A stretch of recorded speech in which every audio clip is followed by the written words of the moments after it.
you very much. Thank you. Thank you.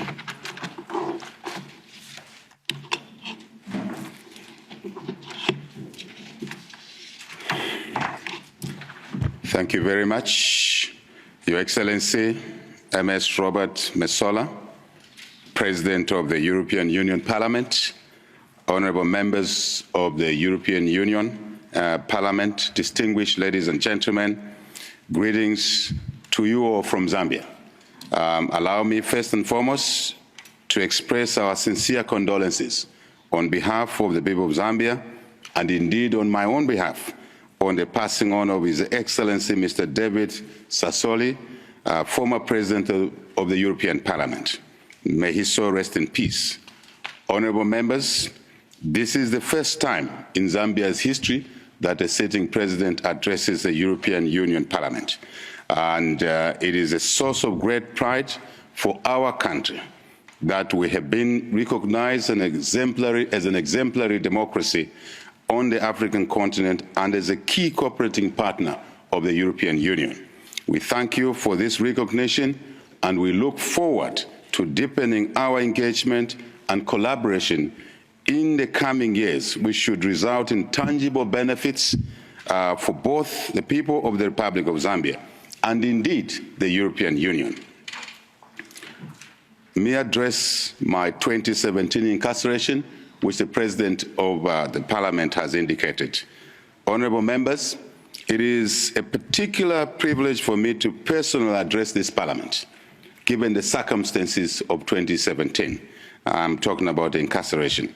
Following our unlawful incarceration in 2017, the EU Parliament boldly and consistently demanded not only for my release, but also for the restoration of the rule of law in our country, and of course, human rights. And an official resolution was passed by yourselves. An official resolution was passed by yourselves. This is absolutely humbling to us. The resolution of 2017 on Zambia, particularly the case of one Hakainde Hichilema, who happens to be myself, was a mark of true solidarity and real commitment to protecting human rights. I remain indebted to you for standing up for human rights and freedom, not only for myself and my co-accused, but for all of the people of the Republic of Zambia under extremely difficult circumstances that we faced at the time. I thank you most sincerely for this gesture. Truly, the people of Zambia thank you for taking a principled position on the promotion of human rights in our country and indeed on our continent. The Zambia 2021 elections deserve my comment, our comment. Honorable members, Zambia's general elections held last year in August. In that time, that election, the people of Zambia demonstrated remarkable strength and resolve in their determination to preserve Zambia's democracy by voting out a party then which was in government and voting for us into government. It was a very extraordinary display of willpower and people power in the face of economic hardships and indeed political intimidation. In the face of economic hardships, it was difficult for ordinary people to make such a democratic decision as they did in our favor. And it's clearly, we owe the people of Zambia a huge gratitude for that. And they decided that they wanted change for better livelihoods, given the circumstances that they faced. This was not only merely an election, but a call to action, a call for change. The youth, I must say, who made 56% of our registered voters, were at the heart of this call for change. I must acknowledge that, and we thank them for that. They showed leadership, courage, determination at a time when Zambia needed those qualities the most, because democracy was under threat at that particular time. On a continent where far too often elections turn out violent, but in our country, we were able to go through a smooth, non-violent transition, once again, because our country has done it several other times since 1991, when we moved from a one-party state control to a democracy Peaceful change then. Peaceful change in 2011. Peaceful change in 2021. Really credit goes to the people of Zambia for being resilient and for their love for democracy. This is what is Zambia known for. This is who we are.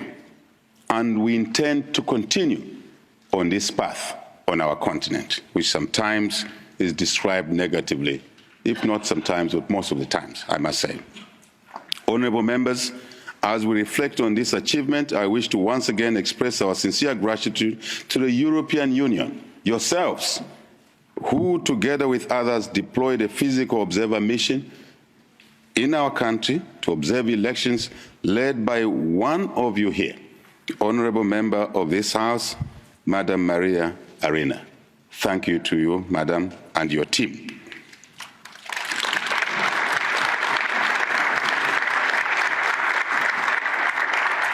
The observer mission was a continuation of the long-standing relationship that we've had with the European Union and a clear demonstration of commitment by yourselves to supporting Zambia's democratic process.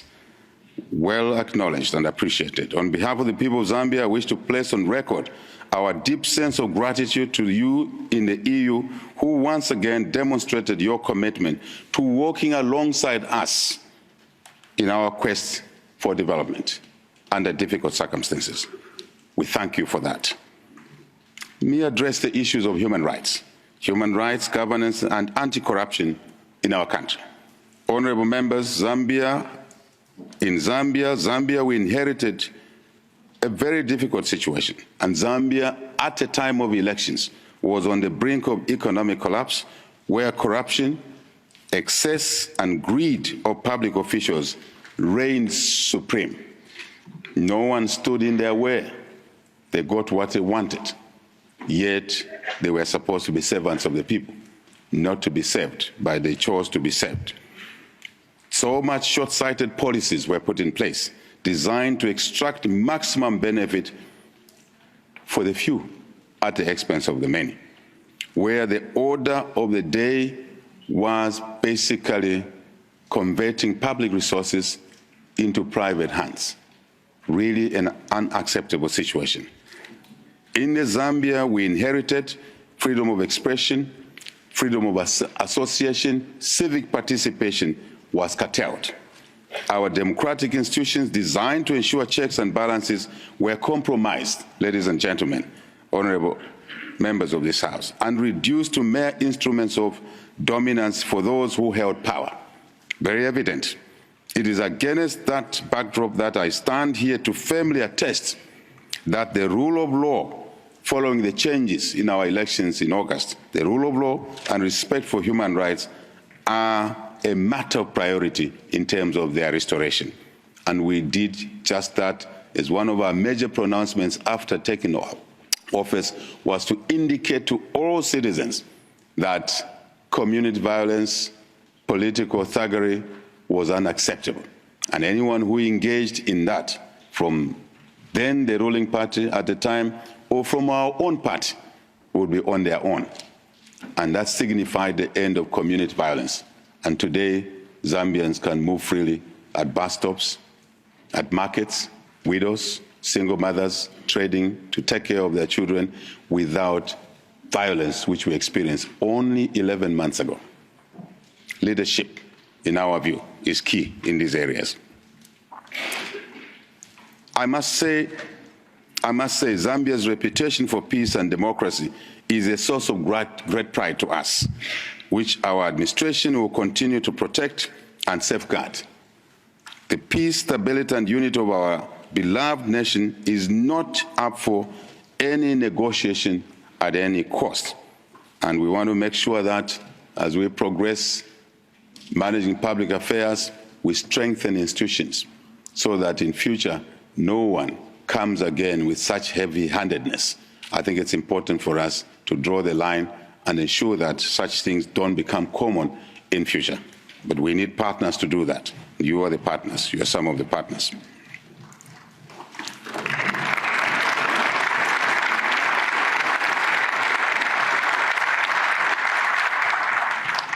A free media is indispensable, ladies and gentlemen, to a democratic governance, and our administration will protect this fundamental principle of democracy in our national discourse. As you may know, probably you don't, in the last government, so many media houses were shut down. And we committed when we came into office that not a single media house will shut because government has shut it. It will shut because it has failed to operate commercially. That will be the only reason, or indeed other reasons, not political shutdowns, which we experienced. We committed to this because it's important to provide checks and balances. Every single Zambian is welcome to participate in the governance of our country. It is a right of every citizen, and our government will lead by listening to the will of the people at all times. Honorable members, let me address legislative reform in our country. The state of our country, in terms of democratic governance, economic performance, and upholding human rights, as I've said already, demands that we take bold action to arrest its decline, which we inherited at the time. This is why we placed reform at the very top of our agenda. Amongst the critical issues that we place particular attention is the legislative reform, as I said, to curtail excesses of the past. It's important that we just don't legislate, but we also strengthen institutions, oversight institutions, because it's not possible to legislate and expect results without actually ensuring compliance, and compliance is better delivered by institutions that will outlast the political party in office. Very important to us. Honourable members, as part of these reforms and in response to the extensive recommendations, yet again, I must say, by the EU Observer Mission, I see her seated over there. Thank you, madam. Thank you very much. Your extensive recommendations by your missions and others, our government will undertake, is already started, undertaking significant electoral reforms that will tackle inherent weaknesses in the system and mainly to progress towards increasing the independence of our electoral commission, our electoral body, because this is important to ensure participation of citizens is guaranteed, transparency is guaranteed at all levels of political, competitive, elective offices, grassroots up to the presidents. It's very important to us. We comment a little bit about our youth. Honourable members, as an administration, we regard our election not as a triumph, but as a challenge. Very important. Our challenge over the next 5 years is to lay the foundations that will see a prosperous future for Zambia's future generations. It is important to us that we must and we will tap into and enhance the innovation, wonder of the youth who hold enormous potential in developing new and inventive responses to the challenges that we face as a country. Our children and youth are our future, as it is here in Europe, no question about it. It is in them that we shall invest in the coming years, invest probably disproportionately higher in skills development amongst our youth, because it's very, very important that we do that. And we want to rebuild our economy and repair the social fabric of our country to create opportunities, as I said, for skills, for jobs, for self-employment for our youth. This is why our administration has made primary, ladies and gentlemen, and secondary education completely free.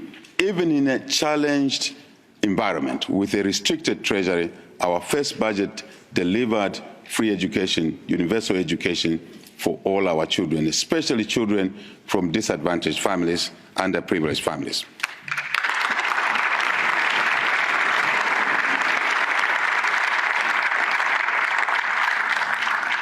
We have a debate going on in Zambia at the moment, ladies and gentlemen, where the colleagues in the opposition, probably rightly so, are saying our policy of free education has failed. And why?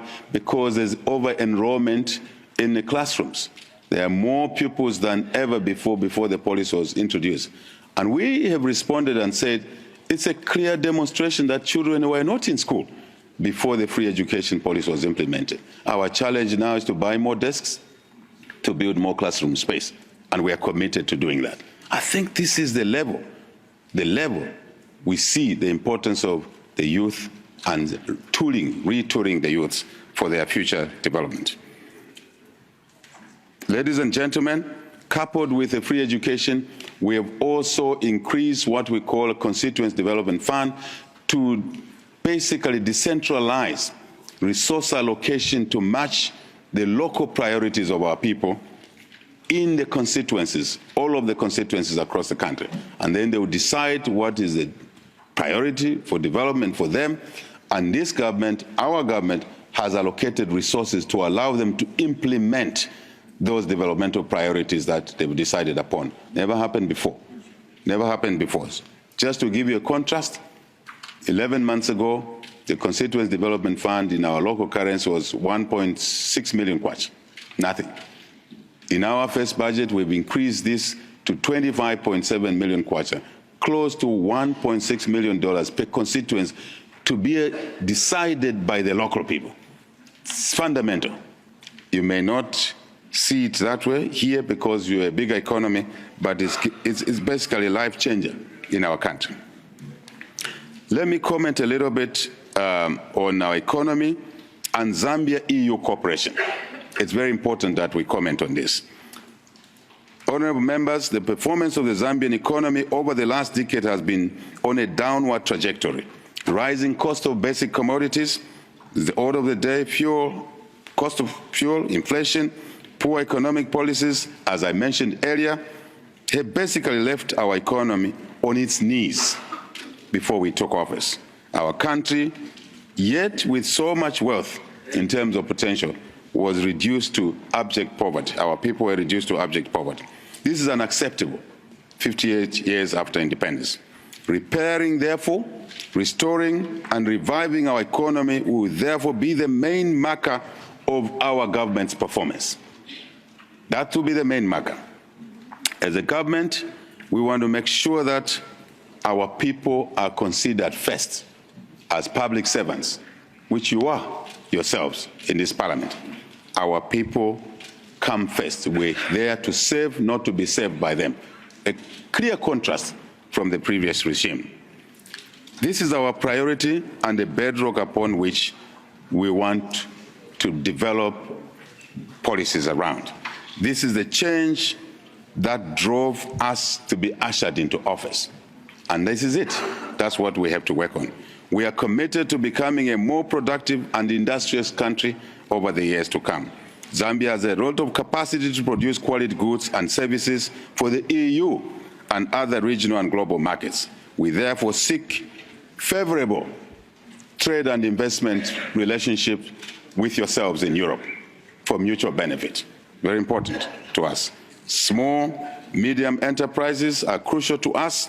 In this regard, we want to make sure that these become part of the building blocks for our economic revival going forward. We look to you, our partners. I shall repeat this. We look to you, our partners, to work with us to establish financial assistance packages that aid research, development, technology, and skills that will create new and sustainable Zambian small, medium enterprises. We look to working with you as the EU to help us to improve access to credit for SMEs through initiatives such as the Global Investment Package, which will lead to increased industrialization, agricultural production, manufacturing, trade, and sustainable energy sources for our SMEs.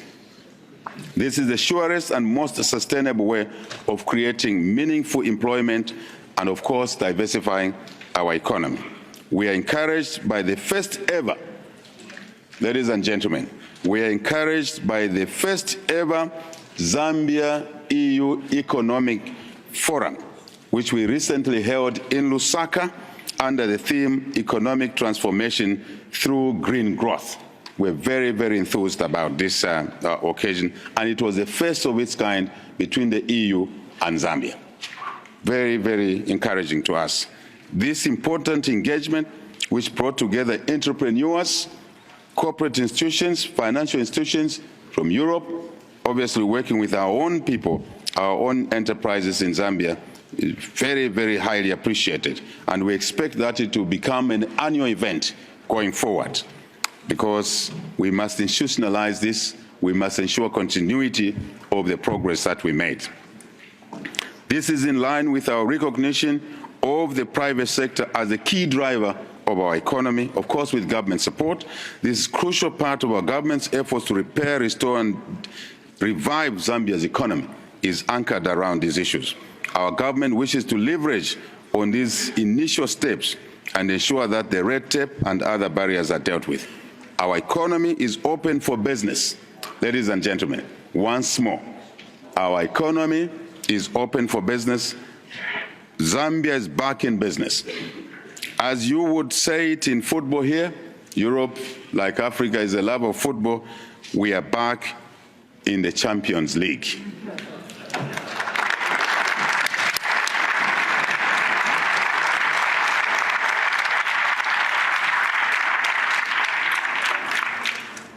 Ladies and gentlemen, food insecurity and climate change. Just address that a little bit. Honorable members, as the world faces critical shortages of key agricultural produce, and as we witness the devastating effects of food insecurity in all our regions of Africa and beyond, Zambia is well placed. May I remind the House, Zambia is well placed and suited and aims to be a major contributor to addressing this insecurity in the food around the world. In this regard, I'm pleased to note that Zambia and the EU have increasingly collaborated in agricultural endeavors, and I urge more collaboration in this important sector. Ladies and gentlemen, Zambia has the potential to be the solution to food instability in our region, and we intend to work with you to realize this potential. We urge you and our European partners, the European partners, as a collective, as European Union, but also as individual member countries, to come on board and explore the numerous opportunities for joint investments in Zambia's agricultural sector. Huge potential. Good agronomical conditions, soils, clean water, fresh water, not salt water, fresh water. Basically, good climate for growing food. As we work to increase our agricultural and industrial output, we are cognizant of the responsibility to do so sustainably. This is why our government is taking concrete steps to harness Zambia's potential to develop renewable energy, ladies and gentlemen, as well as sustainable agriculture to mitigate the devastating impacts of climate change. We have created the first ever Ministry of Green Economy and Environment in our country's history to dedicate efforts to sustainability as we engage in agriculture, in our quest to develop green energy. We want sustainability to be the order of the day. We are keen to leverage on these areas and to create joint investment opportunities between yourselves and ourselves. Honorable members, in pursuit of our economic transformation, we look to cooperating with other partners, our partners, European partners, as a whole, as I said, but also as individual countries. While we appreciate development support from yourselves and others, we look forward to more partnerships, greater investment and trade. This is the most sustainable way to work together, and Zambia is up to the task in this area. Ladies and gentlemen, let me address the issue of migration. I'm sure you expect me to do that, the issue of migration. Honorable members, in enhancing collaboration and partnership on various issues, Africa and the EU must take advantage of the presence of the skilled human capital available on both continents.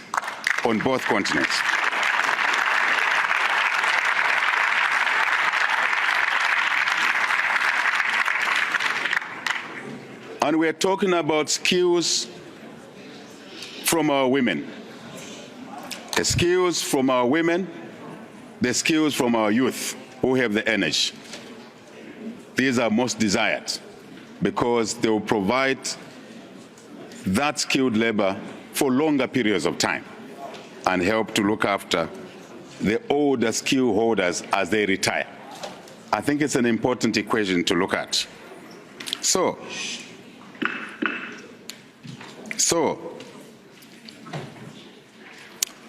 ladies and gentlemen, honorable members, Africa and Europe have a lot in common, and our people have a lot to learn from one another. Africa and Europe has traded with each other for centuries. Even in the Stone Age era, Iron Age era, the two continents traded with each other. I believe it's true because we just got separated. If you look at the distance that separates Africa and Europe, it's so small. It means at one point we just used to walk over to each other's village. And obviously, the climate over millions of years changed that situation for us. It is important that easing the movement of labor between our continents will and therefore should contribute to peer-to-peer knowledge exchange, improve the flow of information, and bring about new innovations.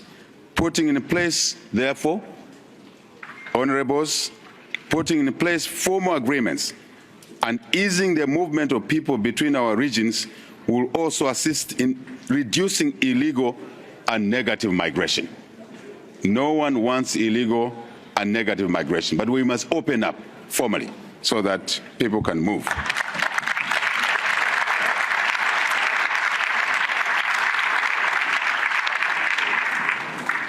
If we can be specific, certainly at the moment between Zambia and Europe and your individual countries, there is more movement of people, easy movement of people from your continent to our continent. I think we need to ensure that we relook at this situation together and begin to arrest this problem from source.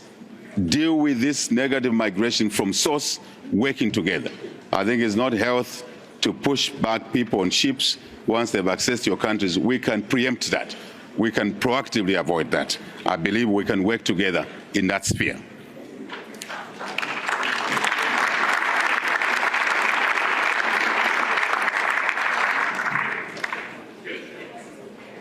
Ladies and gentlemen, we stand ready to channel our resources and energies towards achieving the benefits that are ready to be unlocked for our people in collaborating with yourselves. And I want to repeat, we as a country are open for business. Zambia is ready to transact with yourselves. International Monetary Fund. Honorable members, we strive to deal with one of our challenges, which is debt, which we inherited. And we are very, very grateful for the support that the European Union has rendered to Zambia in unlocking our debt situation. And to that score, we are very pleased that on the 16th of June, which is only last week, the first creditors meeting under the common framework took place, and we want to congratulate and thank France, a member of the European Union, and the Republic of China that co-chaired the creditors meeting. Thank you to the European Union for your support, but we need you to continue supporting us in resolving our debt crisis.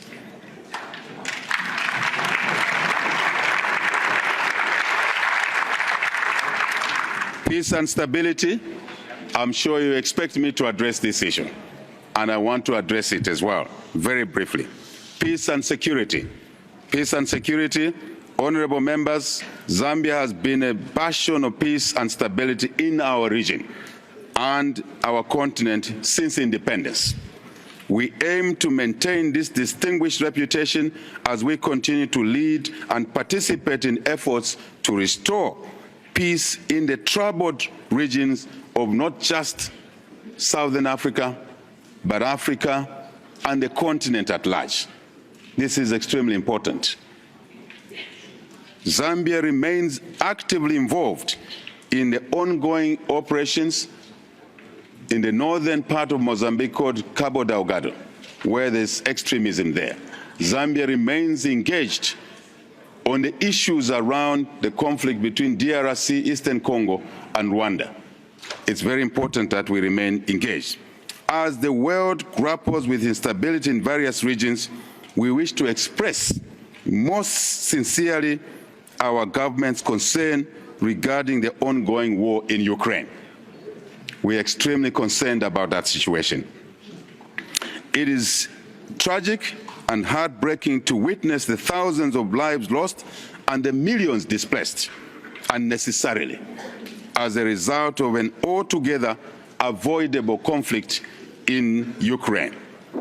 While we stand by those that directly are affected by the war, both in Ukraine and in neighboring countries, our own neighboring countries and your own, there have been far-reaching consequences arising from this conflict and other conflicts, particularly on food security or insecurity, fuel, fertilizer, and other commodities.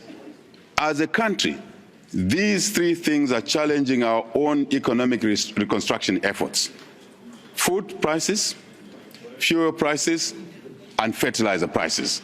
And they're beginning to drive the cost of living, which will impact negatively more on the very poor that we would like to support to improve their living standards. And war is not what we need anywhere, any part of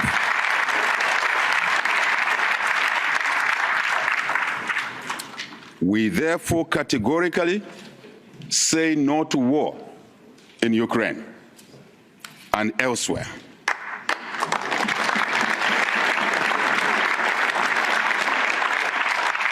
And we continue to urge the parties directly and indirectly involved to resolve these matters from the negotiation tables. That's the correct way of doing it. That is the correct way of doing it. As I stated, ladies and gentlemen, in my maiden address to the African Union Assembly in February this year, and I want to quote myself, then I said, instability anywhere is instability everywhere. There's no question about it. We've seen that ourselves. We prefer and we argue to this Parliament and beyond this Parliament. We prefer to channel, all of us, our resources, energy, indeed time, to resolving conflicts in all regions of the world. We should all focus on improving lives of our people everywhere in our interconnected world, instead of waging wars. I must repeat this. We must focus our energies, all of us, in improving the welfare, the lives of our people, children, women, old people, differently abled, and other disadvantaged communities, all of us, than waging wars across the world. I think that message must go and go straight.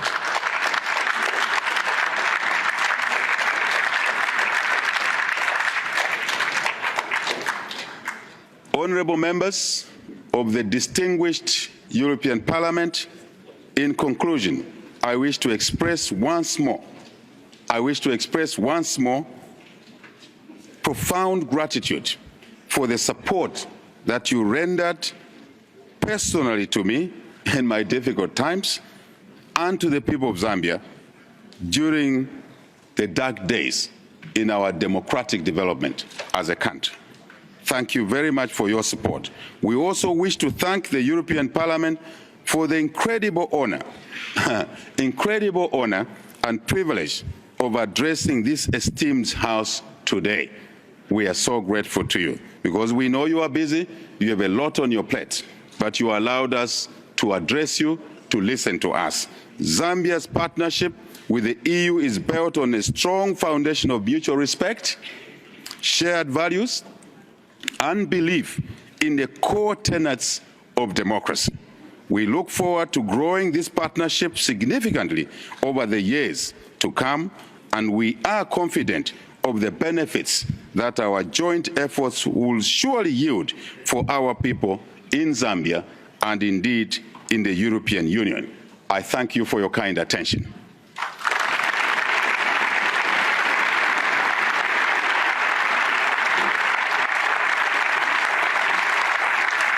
Thank you. Thank you. Thank you.